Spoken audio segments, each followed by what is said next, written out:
तर मासिक पाळी म्हणजे नैसर्गिक प्रक्रिया आहे आणि तो आपल्या शरीराचा विकसित करण्याचा मुख्य भाग आहे।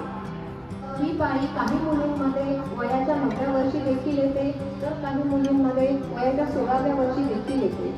पण जर ही पाळी वयाच्या 16व्या 17व्या वर्षापर्यंत नाही आली तर डॉक्टरांचा सल्ला तर त्याबद्दल आपली आई, आपली आजी, आपली बहीण, आपल्या काकू, आत्या यांच्याकडून ही माहिती मिळवून घेणे गरजेचे आहे।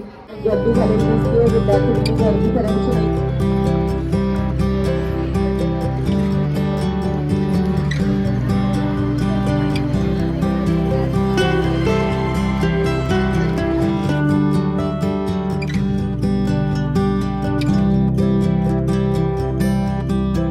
सर्दी खोकल्यापासून कॅन्सर पर्यंत आजार असो कोणताही, यासाठी भेटा श्री व सौ डॉक्टर चोपडे पाटील यांचे मातोश्री होमिओपॅथिक हॉस्पिटल, हॉटेल वृषालीच्या मागे, ताराबाई पार्क, कोल्हापूर।